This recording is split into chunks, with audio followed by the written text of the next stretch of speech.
Good afternoon, good evening, good morning. Wherever you are joining us from, my name is Abhijit Bhaduri. I work in the area of upskilling. I work with individuals and I work with organizations to work on their talent strategy. How do you upskill people and how do you prepare the employees for a future which is all going to be about skills? This podcast is an offshoot of when I was writing this book called Career 3.0. I kind of found that there are three broad archetypes. One is people who spend their entire lifetime leveraging their skill in one ecosystem, the traditional model of learn, earn, and retire. A lot of scientists do that. A lot of musicians do that. A lot of sports people do that. So it's not just people from the old economy, even current economy, a lot of people do exactly that.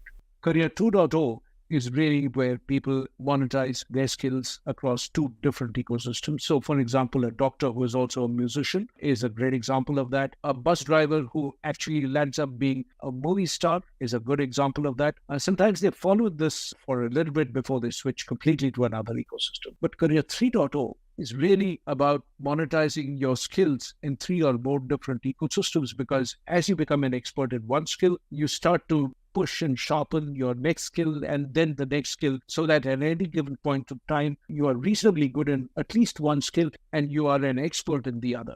My guest today is actually doing something like that, but his career journey is really fascinating. So my guest today teaches at the Wharton Business School. He's a lecturer there. He's got two fabulous books, and we'll spend a little bit of time talking about those. He writes for Harvard Business Review, Fast Company, and a bunch of other places which are terrific. One of the interesting elements that I learned about him is that he's actually grown an advertising business to $100 million business.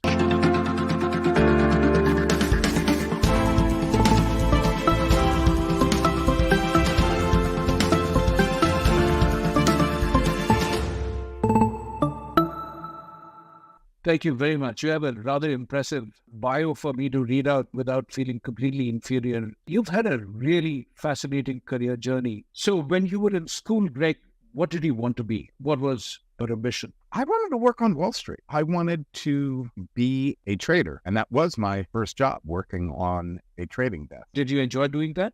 No, I couldn't stand it. It was the most boring thing ever. And everybody hated their jobs. And there was a string of divorces. They weren't doing anything meaningful. And most of the day, people were just sitting around. You hear about these crazy things that the Wall Streeters do, betting on who can eat the most hamburgers or eat a page of the newspaper. And it sounds like it's just one big party. But the truth is everybody's really, really bored.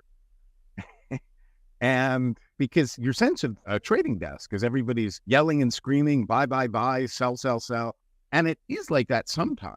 But for the vast majority of the day, it's everybody just sort of sitting around trying to keep themselves busy until, for those few minutes during the day where it gets intense. So I really didn't like it.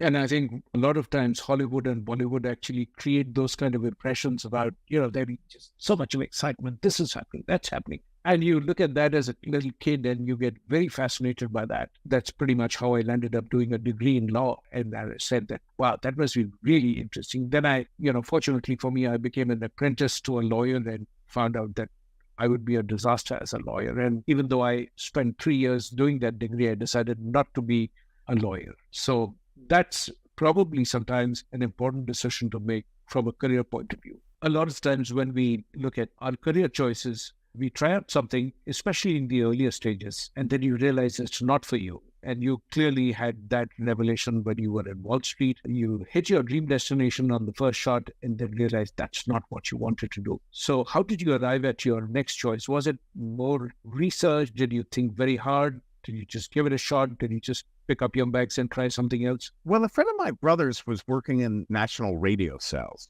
which was sort of similar, almost like brokering radio instead of brokering natural gas swaps like I was doing on Wall Street. So I started that and I just fell in love with the media business. And within a year or so, somebody else, another connection, offered me a job selling ad space in Poland. I was a competitive wrestler in college, so I never had the opportunity to do a semester abroad. I was 27 at the time. And I figured if I don't do this now, something like this, I'll never do it. So I went to Poland for what I thought was 6 months. and it turned into 15 years, encompassing mostly in Poland and Ukraine, but also I spent about 6 years in Poland, 8 years on and off in Ukraine, but also lived for a time in Moscow, in Russia, and in Istanbul, in Turkey. Wow.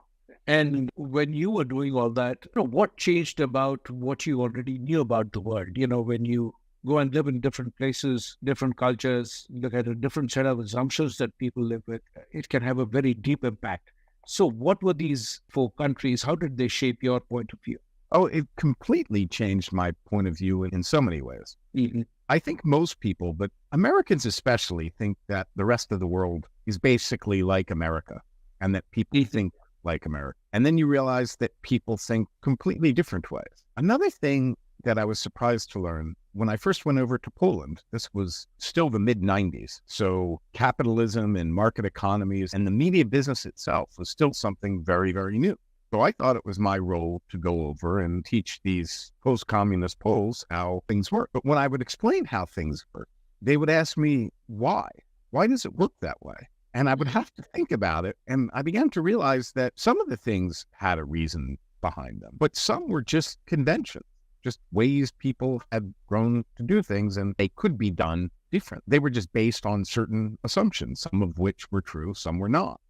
They were mostly unexamined because, to your point, you get a job, you go into an industry, and then you tend to adopt the assumptions of that industry. You tend to adopt the skills. And another thing that I learned, because after Poland, I started going around to different countries, and I saw how some facets of the media business developed very differently in Poland than the United States. And then, going to Ukraine and other places in the region, you would see the same exact business being run very, very differently from country to country, from market to market. And everybody in that market thought that this is just naturally how the business should be run. A great example of this is TV buying, which I think is a basic activity. And it is, but it is done differently pretty much in every market, and very, very differently. How TV is negotiated, bought, and sold varies widely from market to market. So that really made a big impression on me. When you have the same exact business being done very, very differently in different places, you start to realize that there is no limit to the ways that you can run a business. There's always new and different possibilities. It's a big lesson, and an important one, I think. And from there, you decided to come back to US and start working here. When you came back to US, what did you find strange about US? Here is a person who grew up in US. You went to live in 4 different countries, which are completely different from the US culture, and you come back to US. So was it a feeling of homecoming kind of a thing that, okay, at least everything is familiar again? Or did you find everything here was different because you had changed?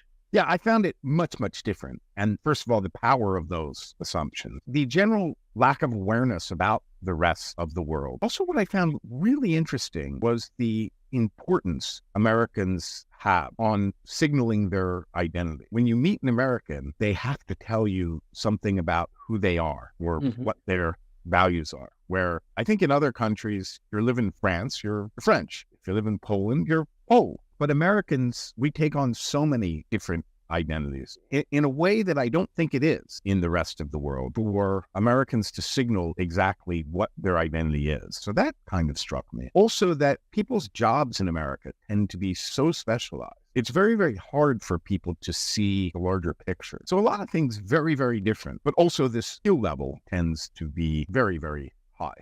You talk about 3 things: that the identity, the way people describe themselves is different. So awareness about what's happening in the rest of the world could be higher, and therefore that shapes a certain set of assumptions. Now, I think when you look at generalization versus specialization, question I would have is, I would take a step back and say that, when you look at this assumption about identity, how does it show up in the place of work or when they travel? What did you have to adjust to? How important it is to acknowledge that identity. And one thing that's very, very different in Europe compared to the United States, business is considered very personal in Europe, and you're supposed to build a personal relationship and share things about you personally, where in America, it can really turn people off. and people tend to not make the same relationships. They tend to not socialize outside the office in the same way. Also, just the amount of work that Americans do. I wouldn't even say the amount of work that Americans do, but the amount of hours they're expected to spend at work. And the fact that most Americans don't take the vacation time they're entitled to. And Americans don't get a lot of vacation time, usually 2 weeks compared to 6 weeks in Europe. And you kind of wonder, everybody's just working so that they can work more. And I'm not sure, I know I've seen some studies that it actually undermines productivity, but there's this idea in America that you have to put the job first. And I'm not sure it makes you better at what you do. I think in many ways it makes it worse. And certainly it undermines quality of life. You know, when you ask people, random people, you know, you go into a store and, you know, you talk to somebody, you go into another library and you ask the librarian, you talk to somebody in the workplace, no matter who you ask, you say, how are things? Oh, busy, busy, busy. So that seems to be a badge of honor. And I've often wondered, as some people say, that is it that if you said that you're not busy, that means you're disposable and you'd be laid off in the next rung? Is that what it is? Or is that just the way that people describe their workplace? You know, that tells people that I'm really doing a lot of stuff and, you know, I'm critical to the organization. Which of these? I don't think it's even critical to the organization, because what I found is, you know, people, they wanted to be seen not leaving before 7 at night. It didn't mean that they were actually doing anything productive. But I think it's, again, this signaling of commitment to your job, which in Europe, I think most of the rest of the world finds a little bit crazy, that you would put your job over your family. You would put your job over your health. You would put your job over your well-being. And I do think that there's a generational split. I was having a conversation just recently about the mayor of Chicago, and somebody said, oh, well, you should go down to the border and see what's going on there because, you know, you have a problem with migrants getting shipped to Chicago. And he said, well, I'm the father of 3 children. I can't just go to the border. You know, that's not a good use for a photo op. I can't do that. And the person who was saying this was, I think, a late Xer or maybe young boomer. And they said, well, if you're the mayor of Chicago, your first responsibility is to Chicago. And millennials and Zoomers, I think that's absurd. Chicago can get another mayor. Those 3 kids can't get another father. I don't think we were well served. I mean, we need to, and I think this is going to change. We invest so much in our elderly population with Medicare and Social Security. And I think in a lot of ways, to a certain extent, that's money well spent. But that money's going to our wealthiest generation. And it doesn't really have an economic payoff, where it certainly has a human payoff. But money that we invest in young families, whether that's parental leave or anything else, that's going to pay off for decades. But right now, it's not politically viable to invest in young families, in daycare or universal pre-K or parental leave. But I think that's going to change. And I think that's a big part of the political tensions in this. And we're going to talk about change later. And I don't think this just pertains to America, but it's probably felt more deeply in America, that you have a boomer generation because of the small size of the Xers, which is my generation. You have a boomer generation that essentially got to rule for 2 generations. Now you have coming up 2 enormous generations, roughly the same size as the boomers, much bigger than the Xers, both about 75 million. And they're coming up with very, very different values towards work, towards multiculturalism, towards a lot of things. And the boomers, many of them, feel that they're losing their country, that the country is beginning to reflect values they don't share. And I think there's a lot of truth to that. And we are going to be in a time of flux, I think, until the end of the decade, when eventually the millennials do take over politically. You know, when you look at all the changes that you talked about in the workforce, one of the hypotheses I'd like to offer is that perhaps, you know, in a world where we were not so interconnected, you know, the media was a lot more specific to the country, you know, there were fewer channels. And as somebody was describing the other day, I mean, it's, you know, everybody sat and watched the same 2 or 3 channels they had to choose from. So it was the equivalent of the one time today when most of the country comes together in US is the Super Bowl or a sports event like that, when most people do tend to watch it. But other than that, it's all fragmented. And when you have that, it's quite likely that you're going to get a greater mix, which is far more heterogeneous. And that is going to be that much harder, diverse points of view, because you have a very diverse population. And then you also have people who are watching many different influences.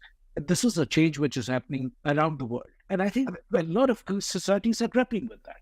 That's certainly true, but clearly we have more micro environments. These micro environments, in many cases, tend to be echo chambers. The research shows, and this comes back to the very, very human need to signal an identity, both an individual identity, but also a group identity. Mm-hmm. And this is a universal need to signal which group identities we are adopting and our status within that identity. So what tends to happen in these microenvironments or echo chambers is they go through a process called group polarization, where people who share the same identity tend to start moving towards the most extreme voices, even if they start off as relatively moderate. And then that undergoes a process of moral outbidding. So you say something, Abhijit, and I say, yeah, well, that's true, but it doesn't go far enough. And then somebody else one-ups me. That's how you get a purity spiral. And this is something that very much plays in how we bring about change in an organization or society. But one of the ways it goes badly is actually the true believer, because once you start undergoing that process of moral outbidding and purity spiral, you start moving farther and farther away from everybody else. And when those views finally come out, they seem absolutely crazy to everybody else, and you tend to undermine your own position. We've seen that throughout history. Certainly Gandhi was a master at leveraging that, the Salt March being an excellent example. Martin Luther King at Birmingham is another example. But we've seen other ones where, for example, very recently there was a professor at Cornell who he said in a microphone to a group that he was exhilarated by the murder of the Israelis on October 7th, and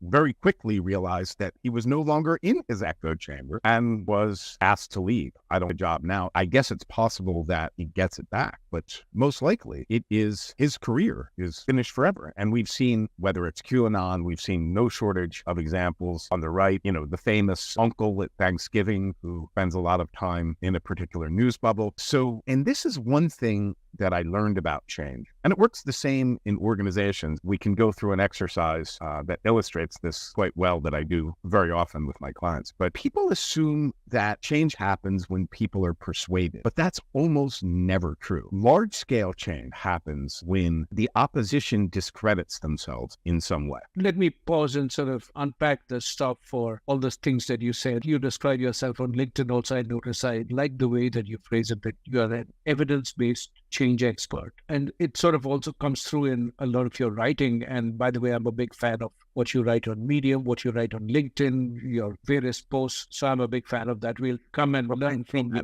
As you know, I'm a big fan of yours as well. That's kind. Thank you. I want to go back and say that I kind of get a lot when I read your articles and posts and all of that. I kind of somehow think, and we were talking the other day on a forum where we were saying that all what we think about change management is wrong, because we seem to do exactly what does not work. One of my big takeaways from what you said the other day, when there is a transformation, now, first of all, their reaction is transformation fatigue. Oh my God, yet another thing. And there's going to be a big fanfare, and, then a month later, something else is going to come up. So that's one. The second thing that struck me, and which is what I wanted to ask you today. Most of the times when people come in and they want to drive change, a new CEO takes over, a new team leader comes in at various levels, the country gets a new head of the government, and this person comes back and says, this is going to be a new beginning, and there's a massive change, and there's no time, we got to do it fast. And why is that wrong? Well, let's go back for a minute about change management, because it's not true that everything about change management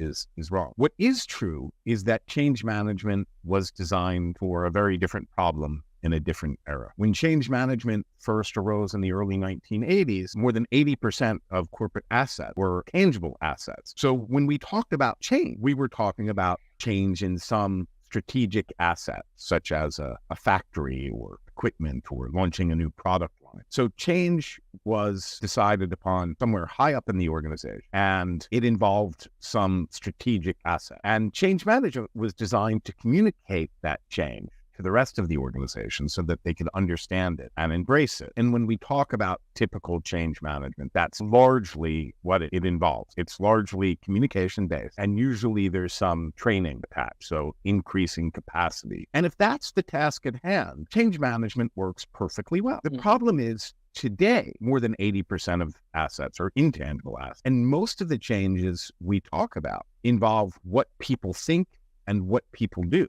And people have an enormous capacity to resist changing what they think and do. Whereas if the change involves launching a new product line or building a new factory, they have roughly no ability to resist. So if we're talking about that second type of change, where people are likely to resist and have the capacity to resist, then we have to do things very, very differently. When you talk about coming in and saying that there's a burning platform and we need to change and having the big kickoff meeting, that's very likely to trigger resistance far earlier than you need to. And coming back to this idea of evidence-based change, one of the things we know from decades of research is that change follows an S-shaped curve, that it starts off slowly, it's a tipping point eventually, and then that triggers a cascade, which unlocks an exponential acceleration. We also know from decades of research that tipping point usually lies somewhere between 10 to 20%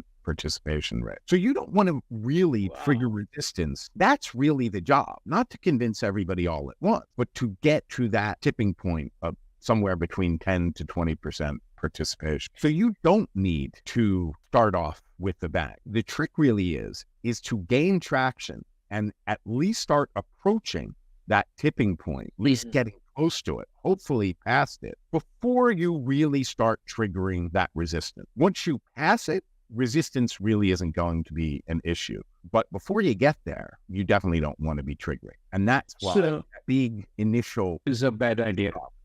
Tends to be a bad idea. So, I kind of have two takeaways from what you just mentioned. That one is the old models of change were done and built for a time when it was a physical activity. The change was really, instead of this machine, now we are going to replace it with this machine. So it involved communication and training. But today, when bulk of the assets are in intangible factors, you need a very different approach.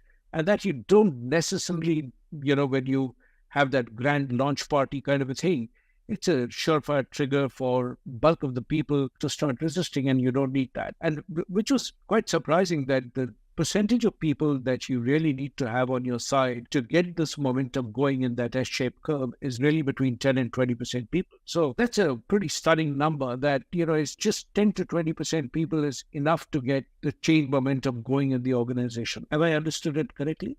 Yeah, and I think it helps to be a bit more concrete. Let's say the change is launching a new product. Right? You need a lot to happen to launch that new product line. You need to train the salespeople. You need to train the marketing people. You need to train the logistics. You need to bring partners in. That's a huge communication task and a huge coordination task. And it really does need to be done all at once. You can't have half the partners on board or half the salespeople on board. Everybody needs to work together to do this task. And for something like that, traditional change management works excellent. You need to put out effective communication. You need to train people on tasks, and that's their job. But if it's, say, a skills-based transformation where you want people to adopt storytelling or agile development or lean manufacturing or any of these things that people talk about a lot, but adoption seems to get stuck around 15%, even on something like lean manufacturing that everybody knows works and has been around for 40 years, but has very, very poor implementation, very, very poor adoption. That's a very different thing. So instead of telling everybody all at once, not everybody has to adopt storytelling as a skill all at once. You can go to one team or one product line or one off or one function, one whatever, and you can teach. And the trick is you're going to people who are enthusiastic, who want to learn this skill. And you help empower them to be successful. And that will help them.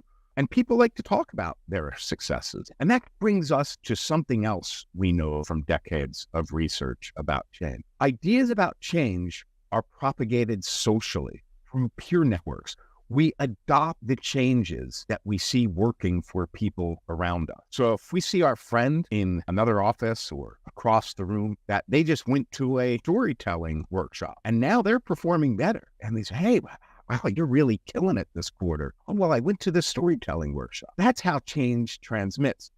One of the earliest examples of this was a famous writer. I forget his first name. His last name was White. But he noticed when he drove through the city that air conditioners, I remember back in the 1950s, air conditioners, this thing that stuck out of your window, that they didn't spread uniformly. They spread from building to building. Right? You didn't see sort of air conditioners universally distributed. They'd be in some buildings and not in others. And the reason why that happened, it's hard to guess, is that somebody buys an air conditioner and then their neighbor comes over and says, wow, this is great. So they adopt it, and then their neighbor, and that's why change spreads from building to building. Again, we have study after study that show that the best indicator of what things that we think and things that we do are what the people around us think. And we know that this effect extends out to 3 degrees. So not only our friends' friends, but the friends of our friends' friends, people we don't even know, are infecting our behavior in ways that we may or may not be aware of. So what you are saying is this whole business of influencing is a social process where you notice your neighbor is doing something and, so change is all about keeping up with the Jonases. Is that true? I wouldn't just say keeping up with the Joneses. I think we pick up cues of what's working for people. And if we see something that's working for people, we're going to tend to adopt. It also explains why persuasion tends not to be successful. For instance, we can sit here and have a conversation. I might be able to convince you of something, and you might leave that conversation convinced. But chances are, as you get re-embedded in your social network, that social network is going to convince you back the other way. And that's what I think a lot of these change management models that they miss, or this sort of persuasion technique, is that people sort of think that large-scale transformation is just, sort of a persuasion like a car sales showroom, scaled up. But when you're trying to get somebody to adopt a practice, or you're trying to convince them of something, it's not just them that are being convinced, that need to be convinced. It's their entire social network that they're bringing with them. And we've all experienced, going into a new environment. You come to a new job, for example, and the first week or two, there's a whole bunch of very strange things, whether it's new jargon or new ways of doing things or inside jokes in the office. But within about 2 weeks, it begins to normalize and you tend to be absorbed into that culture. So when we talk about transformation and change, it really depends less on coming up, wordsmithing the right slogan or coming up with the right argument or even the right value proposition. But it's much more based on those collective dynamics. And that's one of the things we always say to start with a majority. You can always expand a majority out, even if that's 3 people in a room of 5. But once you're in the minority, you're going to feel immediate pushback. And that's when things get slogged down. A lot of it tends to be how we sequence, how we choose that initial group, which is going to determine whether you ever make it to that tipping point. Another thing that we do right from the beginning is because, again, we know that we're going to incur resistance. So one of the things we do is we do a resistance inventory. And we lay out the different categories of resistance. And what are some categories like that? So we've already talked about one, so change fatigue. Another one is lack of trust. There are always switching costs. There are always the potential for competing incentives or commitments. So a competing incentive tends to be external, where people are being paid to do one thing and now they're being asked to do another. A friend of mine, a CIO once, he said in his first CIO job, he was incentivized. His bonus was based on getting new systems implemented. But each of the division heads, they were being incentivized on increasing margin, which was diametrically opposed. So they would never take the new system which was trying to be implemented. Exactly. So that was a change that's not going to happen. The other competing commitment is internal. For example, a manager wants to delegate more, but prides herself in being hands-on. So that's obviously got to be resolved. But those are all completely rational reasons for resisting change. That there's a lack of trust, there's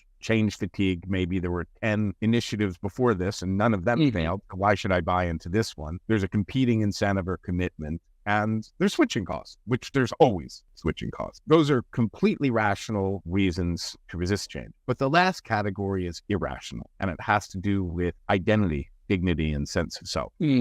We all form attachments to people, ideas, and other things. And when those attachments are threatened, we tend to act out in ways that don't reflect our best selves. That's why whenever we set out to make any kind of significant impact, there's always going to be people who are going to really not like it, and they're going to work to undermine what we're trying to achieve in ways that are dishonest and underhanded and deceptive. And once we internalize that and accept that, we can begin to move forward. But you have organizations which have very strong cultures, and that in some sense becomes part of their identity, that we are the set of people who do ABC in a certain kind of a way. So a very strong culture can also be a barrier to making changes. Is that a valid? Oh, absolutely it can. And I was just working with a company that has this very problem. IBM was certainly a company that had that problem. People want to be loyal to that legacy, loyal to who they think they are. In IBM, what Lou Gerstner did with the turnaround, what he showed is that many of the values that people at IBM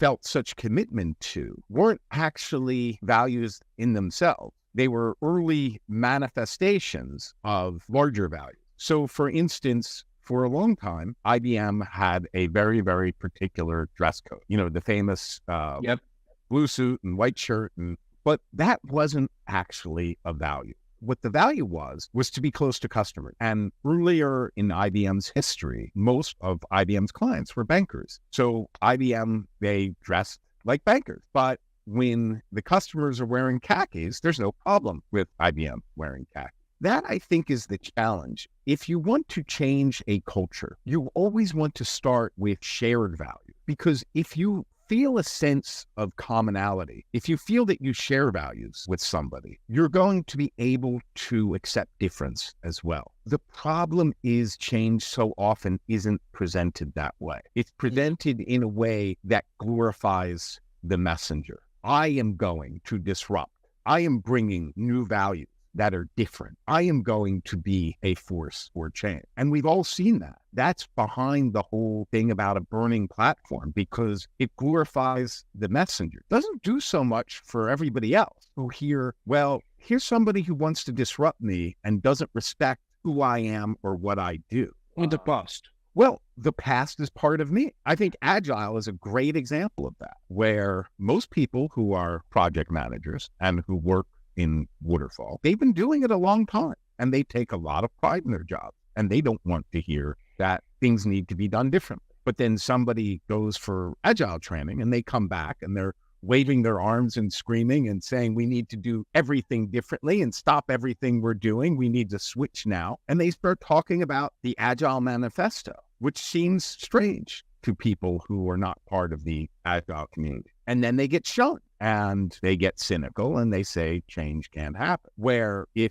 instead of trying to change everybody and everything all at once, if they focused on shared values, like better projects done faster and cheaper, and if they gathered, a couple of people who felt as they did, and they were able to embark on a keystone trend and do a project or two and figure out how to make it work and show that you can produce results. If you start off with change that way and get out of the business of selling an idea and into the business of selling and spreading success, you're going to be a whole lot more successful. So your suggestion is that, evidence-based change is what works when you're trying to drive change, rather than rhetoric and trying to make a grand announcement, put out posters and doing all that. It only tells people that everything that you've done in the past is wrong. Here is the new way to do it.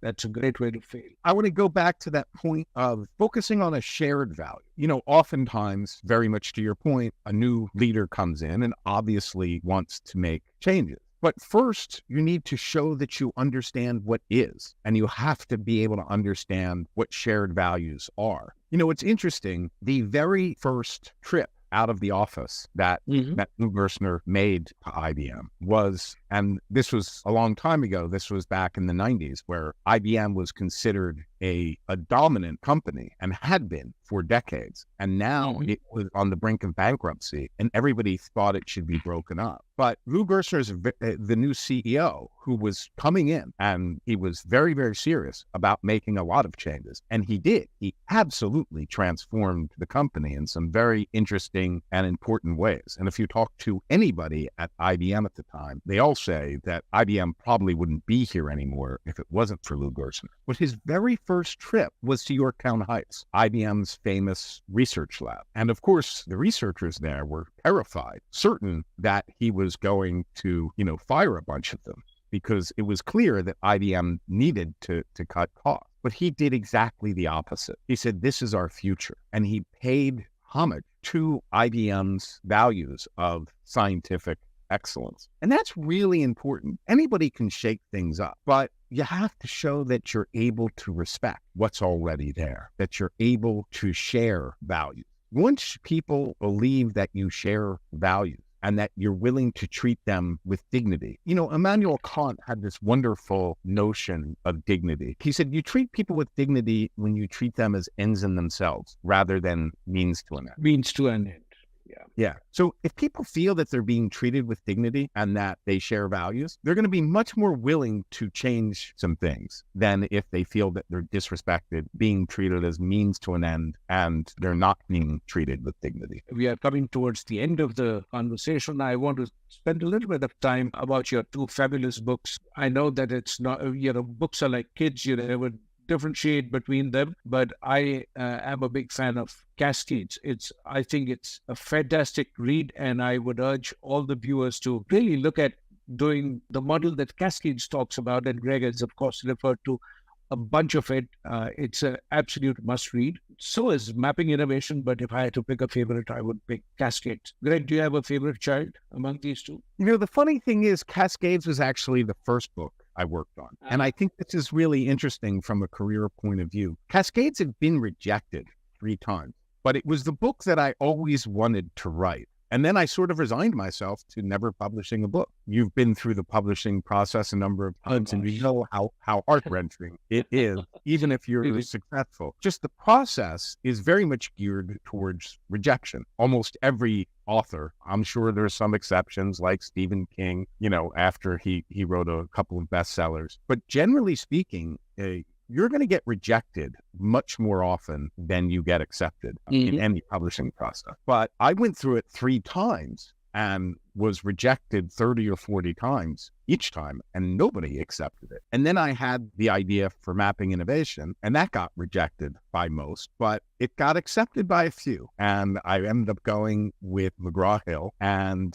the book was a big success. And that really changed my life. And it was such a big success that they let me publish Cascades, which was the book that I always wanted to write in the first place. So that says something about something. I guess or stubbornness or something. Yeah, it's, I think you talked about Stephen King becoming so successful at writing after a few successes. That's the whole point about publishing, that you're always successful after a few successful attempts.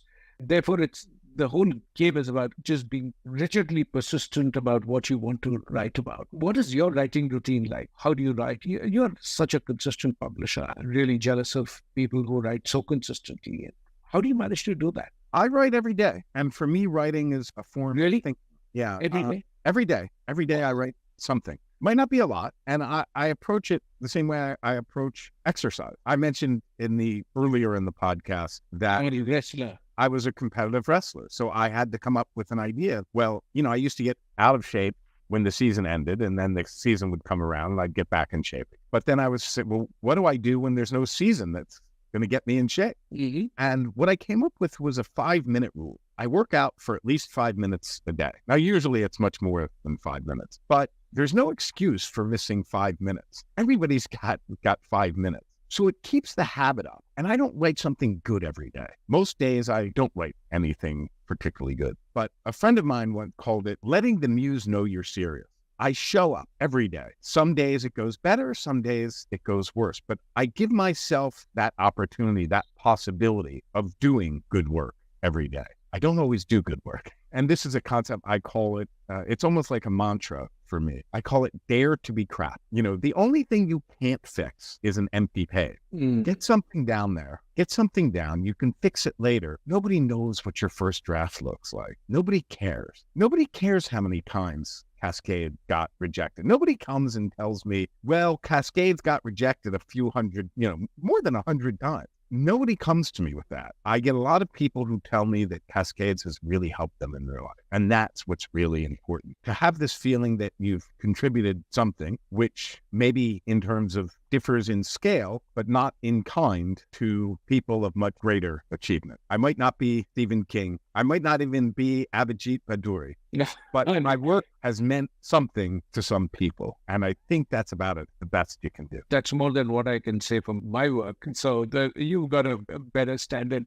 What are some of the rules you follow? If somebody wants to take up writing a book, especially nonfiction, what's your advice if you were to just sort of say that here are the 2 or 3 things you should keep in mind? What would those bullet points be? You never want to write a book. You want to write a book proposal, and we can talk about the section, but the most important parts of a book proposal is the sort of 500-word summary, almost like a book jacket, and the outline. If you can write an outline, my outlines tend to be around 1,000, 1,200 words per chapter. So each chapter entry in the outline tends to be about a blog post. So the blog posts will all add up and become one particular book, and that's the model that we are really talking about. Greg, you write so well and you write prolifically, various platforms. You've got these 2 terrific books. If somebody were to ask you, what's your advice about writing a book? Does the process change if it's nonfiction versus fiction? What would be your point of advice? Well, I would say 3 points of advice. First of all, don't just think about what you're writing about. Think about who you're writing for. And have a clear picture of who you're writing for and what you want this book to do for them. Second, I would start by writing a summary of the book, sort of like what you would see on a book jacket. So a 500-word summary about why somebody should read this book. And third, to write an outline. And my outlines tend to be about 1,000 to 1,200 words per chapter. So sort of a blog post for each chapter. And if you can write a fairly detailed outline of the book, then you're ready to write a book. That's the bulk of a proposal. But if you can write an outline, sort of a miniature of the book, and you can see how it flows, then you really have the bones. And once you have the bones, the rest is just fleshing out. Fabulous. Thank you so very much. I mean, it's incredible to see how meticulously you do it. It's not just in change management where you've got really well thought through process, but your writing actually also reflects that tremendous lack of clarity, which is, I think, the first starting point. So I would actually add a 4th point right in the beginning, that you must have the kind of clarity that Greg has before you start writing. So thank you so much for being here. And if people wanted to find you, what's the best place? I'm sharing your Twitter ID as well as your LinkedIn post, but is there any other place where they can connect with you, and what kind of work should they reach out to you for? Well, if you're looking to work with me, the best place to go is gregsatell.com. And I work with organizations as a keynote speaker, but also with change workshops and then ongoing change advisory. If you're looking to just simply follow my writing, you can go to digitaltonto.com, and that's where my blog is, and you can sign up for the newsletter, and which I send out once a week and have done for, I think, since 2009. So what's that? 14 years we're going on that? Wow. Talk about consistency. So thank you so very much, and appreciate your being here. Good luck with all your projects. Good luck with change strategies, and good luck with your writing. Take care. Bye-bye. Thanks so much for having me on, Abhijit.